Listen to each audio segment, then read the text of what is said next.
प्रेक्षकांनो, आज पण खूप सुरेख दाखवलंय प्रेमाची गोष्ट, छान फॅमिली डिस्कशन दाखवलंय यांनी। ती मिहिका आता सांगते की तिच्या हाताला रक्त का लागलंय, कारण तिला विचारत असते मुक्ता, का ग काय झालं, जीजू सांगत होते तुला रक्त लागलं, कुठे पडलीस की काय। आता मिहिका म्हणते, अगं काय नाही, मी स्टेशनवर आले होते ना, तर तेव्हा ती सांगते की तिला एका मुलाने छेडलेलं असतं आणि ती त्या मुलाला जाम धुते आणि त्याच्या नाकावर वगैरे बुक्क्या मारल्यामुळे तिच्या हाताला रक्त लागलेलं आहे। आता हा मुलगा सागरच्या नात्यातनं निघो म्हणजे झालं, बहुधा तरी निघेलच आय गेस। आता ह्या माधवीताई म्हणतात, काय करावं या मुलींचं आजकाल, बाप रे अवघडच आहे, कोण लग्न करणार यांच्याशी। आता सागर बिझी असतो खूप, तो बोलत असतो स्पीकरवर त्याच्या मोबाईलवर। तेवढ्यात इंद्राताई येतात आणि म्हणतात, अरे कोण आहे, फोन कट करायला सांग बरं, मला तुझ्याशी बोलायचं आहे। सागर म्हणतो, अगं आई मी बिझी आहे ना। इंद्राताई म्हणतात, अरे बाजूला ठेव सगळं तुझं, PCO कुठला, आता ह्या मी ज्या फायली दाखवते ना त्या बघ। इंद्राताईंनी काही मुलींचे फोटो दाखवलेत सागरला आणि सागरला म्हणतात, हे बघ सगळी चौकशी केली आहे मी या पोरींची, 12 गावच्या 12 पोरी आहेत आणि काही नाही आहे, सगळं व्यवस्थित आहे। सागर म्हणतो, आई किती चौकशी केली ना तरी काही ना काही निघतंच। आणि इकडे माधवीताईंचं डिस्कशन दाखवलंय। माधवीताई या पोरींना म्हणत असतात, कसं व्हावं ग तुमचं, अशाने कोणी लग्न करणार नाही बघा तुमच्याशी। आणि ही आजकालची मुलं पण ना कठीणच आहे बाबा। आता ही मिहिका म्हणत असते, अगं माऊ तू नको टेन्शन घेऊ एवढंच, आम्ही ना ते कुठलं तरी मंडळ काढू, असं ती इंग्लिशमधनं बोलते। आणि मग ह्या म्हणतात, बापरे नको नको, काही गरज नाही आहे, तुम्ही काय विवाह मंडळ वगैरे काढणार आहात का। आणि मुलांच्या बाबतीत बोलल्यावर जरा मयुरेश जरा घाबरतो आणि त्या म्हणतात, अहो नाही नाही मयुरेश, तुमच्या बाबतीत नाही हं मी असं बोलले, तुम्ही जरा अपवाद आहात या सगळ्याला, पण या पोरी हो अवघड आहे बाई यांचं। आता म्हणजे थोडंसं यांचं डिस्कशन दाखवलं आहे प्रेक्षकांनो, जरा म्हणजे काय म्हणतात त्याला लेंदी डिस्कशन होतं, म्हणून मी तुम्हाला डायरेक्ट सांगते आहे। आता ही मिहिका म्हणते, अगं माझी बॅगच विसरली गं खाली। आणि मुक्ता म्हणते, बरं ठीक आहे बाई, मी घेऊन येते तुझी बॅग, लाव मला कामाला आल्या आल्या। आणि आता मुक्ता ती बॅग घ्यायला म्हणून खाली गेली आहे। इकडे हा सागर म्हणत असतो, हे बघ मला ना अजिबात इंटरेस्ट नाही आहे लग्न वगैरे करण्यात। इंद्राताई म्हणतात, असं काय करतोस रे बंटी। आता सागर म्हणतो, मला बंटी म्हणू नकोस ना गं आई, माझं नाव सागर आहे ना।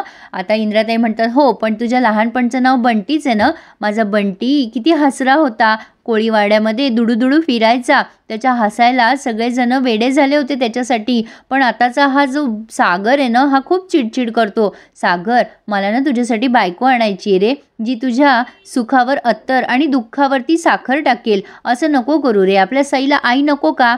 सागर म्हणतो, हे बघ आई, तुला ना हवं तर सईसाठी आई आण, ते आणायला मी तयार आहे, पण मला बायको नको आहे, त्यामुळे पुन्हा माझ्या मागे लागू नकोस, मी लग्न करणार नाही आहे। इंद्राताई बिचाऱ्या नाराज होऊन तिथून निघून जातात। इकडे आपली छोटीशी सई मुक्ताला भेटायला म्हणून आली आहे। मुक्ता नेमकी बाहेरच निघालेली असते, म्हणजे बॅग घ्यायसाठी तिच्या बहिणीची, आणि ती म्हणते, अरे वा सई काय करतेस बाळा। सई म्हणते, अगं मला ना तुझ्या ते कपाळावरची टिकली हवी आहे। आता मुक्ता तिला ती टिकली अशी लावून देते सईला। सई म्हणते, किती गोड दिसतोय ना आपण, आणि दोघीजणी छान फोटोज वगैरे काढताय। सई तिला सहज म्हणते, मला तुझे काही फोटोज घेऊ दे ना, तू छान छान पोजेस दे ना गं मुक्ताताई। आता मुक्ता छान छान पोजेस द्यायला लागते, पण ती विचारते, अगं असं का। ती म्हणते, मला काढायचे तुझे फोटो, म्हणून मुक्ता तिचा हट्ट पुरवते आणि छान छान पोजेस देते। आणि सई मुक्ताचे काही गोड गोड क्लिक्स छान तिच्या फोनमध्ये सेव्ह करते। आता मुक्ता म्हणते, सई तुला माझे फोटोज कशासाठी हवेत। सई म्हणते, काय आहे ना, हे बघ माझी आई पण मला सोडून गेली, बाबा म्हणतो जे आपल्यावर प्रेम करतात ते निघून जातात, तू पण निघून जाशील, बाबा पण निघून जाईल, मग मी हे सगळे फोटो बघत बसेल ना। आणि अचानक मुक्ताला क्लिक होतं की सई काहीतरी वेगळ्याच दुःखामध्ये आहे, आणि ती पटकन सईला जवळ घेते आणि म्हणते, ए राजा असा विचार नाही करायचा राजा, मी तुला कधीच सोडून जाणार नाही हं, तू नको एवढा विचार करूस। आणि सई म्हणते, खरंच तू नाही जाणार मला सोडून। मुक्ता म्हणते, नाही रे राजा मी नाही जाणार तुला सोडून। आता सई म्हणते, आणि बोका।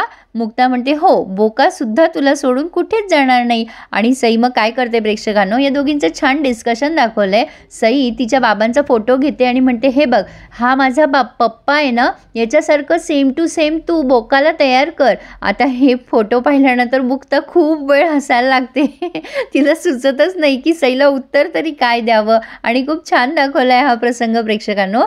आता मुक्ता तो फोटो हातात घेते आणि म्हणते, बरं मी प्रयत्न करते हां तुझ्या पप्पासारखं बोक्याला तयार करायचा. सई किती निरागस दाखवली आहे नाही प्रेक्षकांनो, आणि ती खूप खुश होते. आता इकडे मुक्ता तिच्या बेडरूममध्ये आली आहे, बोकासुद्धा तिथेच आहे. मिहिका म्हणते, अगं कसलं क्यूट आहे हे डॉगी, पण माऊने कसं काय परवानगी दिली गं ह्याला इथे ठेवायला, तिला तर कुत्रा आवडत नाही ना. तेव्हा ही मुक्ता म्हणते, अगं हो ठेवलंय त्याला, पण त्याचं नाव बोका आहे बरं. काय बोकोबा, हाय केलत का तुम्ही मिहिका मावशीला? आता ती मिहिका हसायला लागते, काहीतरीच काय, बोका कुठे नाव असतं का, तो काय म्याव म्याव करतो का? मुक्ता म्हणते, नाही ग, पण ते एक छोट्याशा मुलीने नाव ठेवलंय. बरं तुझं सांग काय चाललंय अशात? काय ग मिहिका, तुझी नखं वगैरे नाही, म्हणजे आमच्या छोट्या मिहिकाची कुरतडलेली नखं असायची, आता छान जेल वगैरे लावले, नेल आर्ट केलंय, काय काय आहे, काय काही भानगड आहे का? आणि ही मिहिका लाजायला लागते, नाही का ताई असं काही नाही आहे, तुझा काहीतरी गैरसमज होतोय. आता ही मुक्ता मुद्दाम खोदून विचारते, आहा तू तर ब्लश करतीयस, बता सिमरन बता, तेरी लाईफ में कोई राज आ गया है क्या? असं ती फिल्मी डायलॉग मारायला जाते. आता बहिणी बहिणींचं टॉकिंग सुरू आहे, तेवढ्यात मावशीबाई आल्यात, म्हणजे मुक्ताची आई, आणि म्हणतात, काय गो कोण राज, काही आहे का? आता ही मुक्ता आणि ती तिची बहीण दोघंही सावरायला जातात. मुक्ता म्हणते, अगं आई तो पाणीपुरीवाला ग, त्याचं नाव राज आहे, मी सांगत होते मिहिकाला की पुदिन्याची चटणी छान मिळते. मिहिका म्हणते, अगं हो मावशी, आम्ही आज जाणार आहे पाणीपुरी खायला. माधवीताई म्हणतात, काय पोरी ग तुम्ही, तरुण पोरी तुम्ही, आणि पुदिन्याच्या चटणीचं काय डिस्कशन करताय तुम्ही? आणि त्या कोपऱ्यावरच्या पाणीपुरीवाल्याकडे जाऊ नका हं, तो न एक सुकी पुरीच देतो आणि दुसरी घ्यायला गेलं ना तर 2 रुपये चार्ज करतो. नाही तुम्ही त्याचबद्दल बोलत होतात ना, यांना खूपच क्युरियोसिटी आहे प्रेक्षकांनो. पण आता लगेच मिहिका म्हणते, ताई मी आंघोळ करून येते, आलेच ग मावशी. ती टाळत असते यांना, म्हणजे मावशीबाईला तिच्या. मावशी म्हणतात की बरं तयार व्हा तुम्ही, आणि त्या बोक्याचं काय, तो जेवला की नाही, त्याला पाठव पटकन बाहेर खाऊ घालते. तर आता इथे सई आली आहे मुक्ताकडे बऱ्याच वेळाने आणि म्हणते, मुक्ता आंटी झाला का ग बोका तयार? आता मुक्ता म्हणते, सई झालाय. आता ती अशी खुणवते सईला, आणि कसला क्यूट तयार केलाय बघा ना त्या डॉगीला. खरंच खूप गोड दिसते ते कुत्रं, आणि ह्या सईला पण ते फार आवडतं पपी, किती गोड घेतलंय ना त्यांनी. आणि आता मुक्ता त्या पपीच्या तिथे असं त्या सागरचा फोटो लावते आणि म्हणते, बघ तुझा पप्पा आहे ना तसाच तसा तयार करायचा प्रयत्न केलाय हं मी. आता तिथे मिहिका येते आणि म्हणते, ताई कसलं गोड आहे ग हे पप्पी, आणि ही छोटी क्युटी पाय कोण आहे? आता मुक्ता म्हणते, अगं ही सई आहे, माझ्या शेजारी राहते. आता ह्या मिहिकाला पण सई फार आवडली आहे. मुक्ता म्हणते, अगं तिने तिच्या पप्पाचा फोटो दिला होता, आणि हा डॉगी आहे ना तिचा फ्रेंड आहे, तिला तो तसाच तयार करून हवा होता. आता मिहिका हसायला लागते आणि म्हणते, काही काय? आणि मुक्ता सहज विचारते तिला, छान दिसतोय ना गं, मी चांगलं तयार केलं ना? आता ह्या दोघी ना या पपीबद्दल डिस्कशन करत असतात, पण नेमकं तिथे माधवीताई आहेत त्या तिथे या दोघींचं बोलणं ऐकतात, आणि त्यांचा वेगळाच गैरसमज होतो. आता मुक्ता म्हणते, छान दिसतंय ना, आवडेल ना त्यांना? आता ही मिहिका म्हणते, अगं नक्की आवडेल, किती छान एफर्ट घेतलेस तू तयार करायला. आता ह्या माधवीताई स्वामी समर्थांना प्रार्थना करायला लागतात, स्वामी माझी मुक्ता पसंत पडू दे त्यांना. अरे देवा, अवघड असतं नाही प्रेक्षकांनो, एखाद्या आईचं लक्ष फक्त त्यांच्या मुलीच्या लग्नाकडेच. खरंच माधवीताई खरंच गोड दाखवल्यात. आता ही मुक्ता सईला बाहेर सोडवते, सई त्या पपीला घेऊन जातीये सागरला भेटवायला, म्हणजे तिच्या पप्पाला भेटवायला.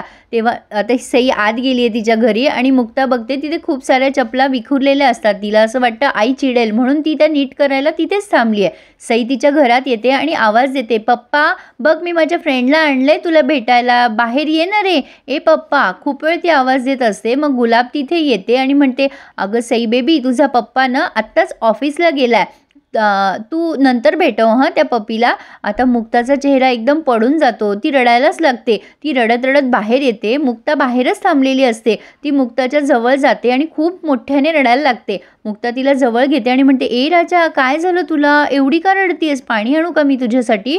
सई म्हणते, नको, तू मला नको सोडून जाऊस, तू पण मला सोडून जाशील का माझ्या पप्पासारखं? माझा पप्पा निघून गेला.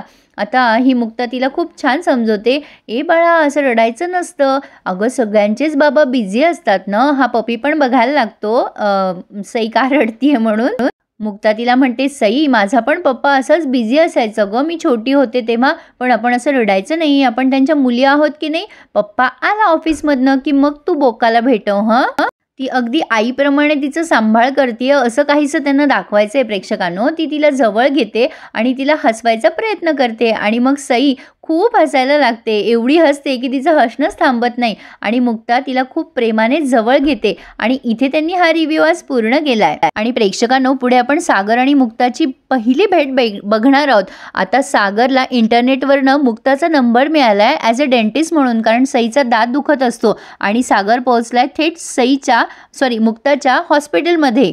मुक्ता त्याला काही प्रश्न विचारत असते. तुमच्या मुलीला तुम्ही खूप चॉकलेट्स खायला घालता का? सागर म्हणतो नाही नाही, माझी मुलगी एकही चॉकलेट खात नाही. आणि सई म्हणते की मी 10 चॉकलेट खाते दिवसातनं आणि सागर सरप्राईज होतो. आता हे दोघंही जण सईशी बोलत असतात, म्हणजे सईला सांगत असतात सांग तुझ्या पप्पाला. सागर म्हणत असतो सांग तुझ्या ताईला. तर आता सई जरा वैतागते आणि म्हणते माझा दात दुखतोय, तुम्हीच बोला ना एकमेकांशी. तर प्रेक्षकांनो, सिरियल अगदी कॉपी टू कॉपी आहे असं म्हणायला हरकत नाही, पण मराठीतून बघायला छानच वाटतेय. काय म्हणता मग, आवडली का? कशी वाटली? तर मग वाट नका बघू, चॅनलला पटकन सबस्क्राईब करा. प्रेमाची गोष्ट या मालिकेच्या डेली रिव्ह्यूसाठी. मी अनघा, माझी आवडती सिरियल. धन्यवाद.